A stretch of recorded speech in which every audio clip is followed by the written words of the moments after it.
Welcome to this Project Cargo Weekly interview, and our special guest of honor today is Mr. Erman Atik, the Project Director at Bati Innovative Logistics in Turkey. First of all, Erman, welcome to this interview. Thank you very much, Bo, for the opportunity. It is always good to see you, although it is a kind of difficult season for everybody. It is always good to see new faces, to be honest with you. Thank you for the opportunity. You're most welcome. Most welcome. As you know, with most of my interviewees, I always let them have a word in the beginning to explain a little bit about their own shipping and freight forwarding background. So with that in mind, can you tell our viewers about how you got into shipping in the first place, ending up at Bati? Thank you very much. It's a really good question because in my family, nobody is engaged with maritime business, to be honest with you. Okay. But once I start my education in the university related with the maritime engineering, then my sister followed me. So we are only the two people in the family who are engaged with business, shipping, maritime, to be honest with you. It has already been slightly more than 20 years in the industry. I started working one of the biggest shipping company in Turkey in the past. It was a state-owned company called, maybe you remember, Turkish Cargo Lines. Oh yeah. Right. And I was a kind of junior trainee up there. Started with my career in the company. It was the time that the company started be privatized. So I have been 3 years in the state of company, and then after another 3 years in the private company when Turkish Cargo Lines was having some issues with the management, etc. And then after I done my military service for 6 months time and start my career for another company in Turkey. It is an agent, maybe you know, Katoni Maritime. Oh yeah, Katoni, they're big, yeah. Yes, I have stayed there about 15 years time. Okay. And have taken many of different roles, starting in Istanbul, and then I went to Mersin, city of Mersin, as act as a Mersin branch manager, and then came back to Istanbul once again to one of the division of Katoni, and ended my Katoni after 15 years, and recently joined to the Bati team, Bati family, thanks to our relationship with Captain Caner Aydın. You probably know him very well. Yeah. And we are working together with them for the last 1.5 year time. And I am acting as a project cargo director in the organization. Okay, now that's a very impressive background. And of course, given that Turkey has a strategic location between Europe and Asia, it seems that you are in the right place for the future. One question I have to you as well is about the Bati Group. Can you explain a little bit, just a few words about the history of the Bati Group? Because, in Turkey, there's so many forwarders, and I believe Bati has quite a strong let's say, a track record. Explain a bit about your group. Indeed. The company has been established in 1992 in Turkey, in Istanbul. Mm-hmm. Our headquarters located in Istanbul, and having branch offices in the surrounding of Turkish city ports, especially starting with Izmir, Mersin. And we are having some liaison offices in some small cities like Iskenderun, and also having some access through the subcontractors to the Black Sea offices. But it has already started business with an agency and it was a kind of business running between Black Sea and Turkey in the past. But then after, the business have turned to freight forwarding, starting in containers and LTLs, FCLs, and etc. But the company right now is quite diversified with the business streams, to be honest with you. We do have air freight division, freight forwarding division for container business, ISO tank division for chemicals and industrial, elements. And we do have also a project cargo division, which I lead for the time being, and providing services to the shipping lines, to the companies, to the project partners. We do have also agency license in Turkey, and we are capable enough to act as a vessel agent when it comes to a kind of operational perspective. Currently, under the project division in the organization, we are representing Roldoc in Turkey, one of the Dutch company.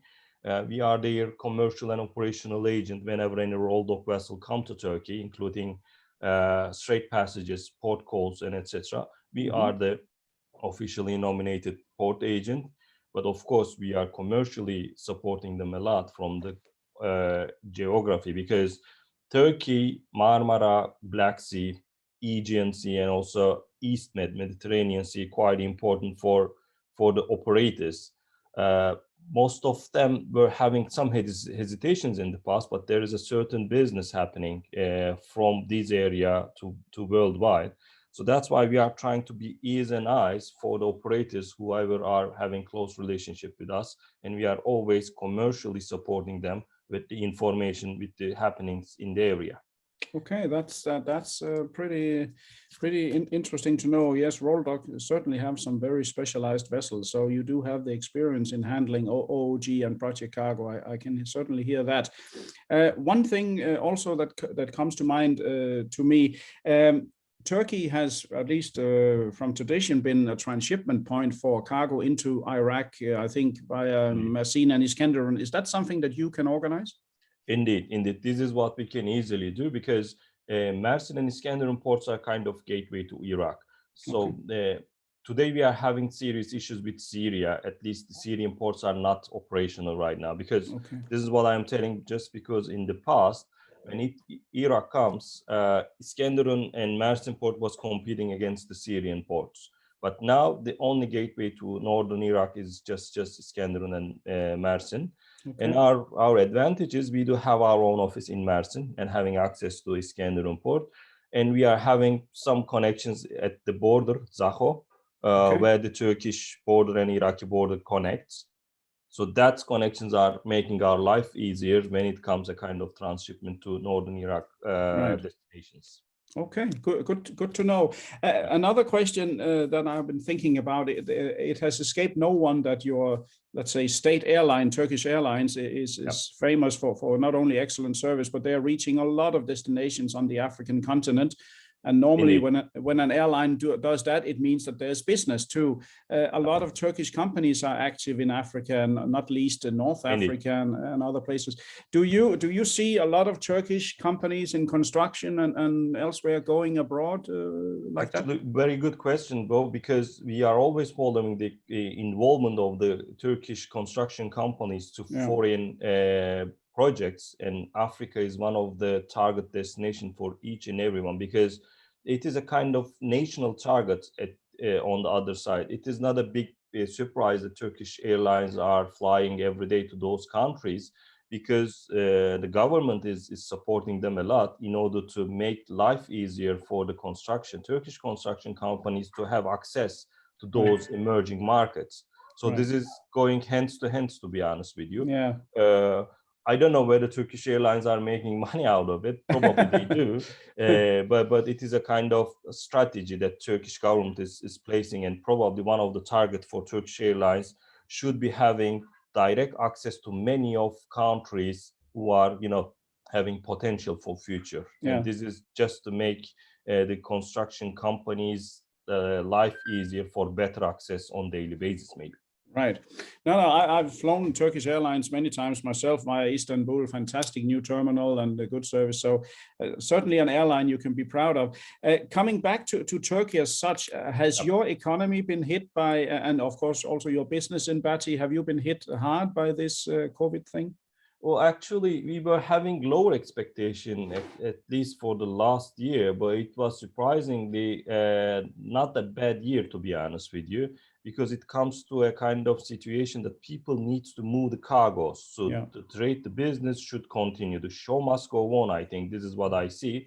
Yes. Of course, I have some doubts if, uh, under the project perspective, let's say, if we had a kind of such a rewarding year, I just wonder whether we have been already doing some projects that have already been planned for the last 6 months and a year time, or we would be having the similar situation in this year as well. This is a kind of a big question mark to myself, but I see the commercial market, especially project cargo, when container business, are having some difficult dynamics right now, Yeah. and may affecting the increase for the rates. So the market is quite high nowadays. Yeah, when you mention increase in the rates, I mean, it has escaped no one that the ship owners are nowadays, some of them at least, are very, very arrogant. They're totally fully booked. They change prices from day to day almost, and even you pay a premium, they will still short ship your cargo, or they will not honor the commitment. Do you see the same kind of very high-nosed attitude from some of the ship owners in your country?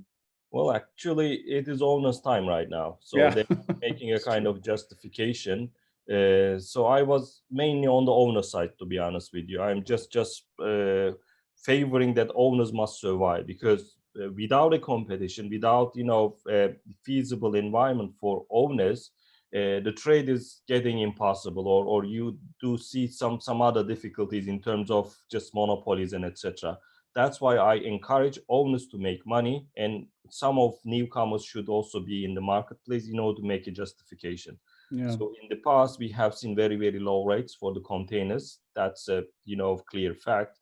But it has already been affected after Lehman crisis. Maybe the maritime industry haven't seen any serious impact when we were living in the Lehman crisis situation. But after a couple of years, it was a hit to the maritime industry, because many of new built vessels into the market, and then after it was a kind of ridiculous marketplace in terms of freights and operational perspective.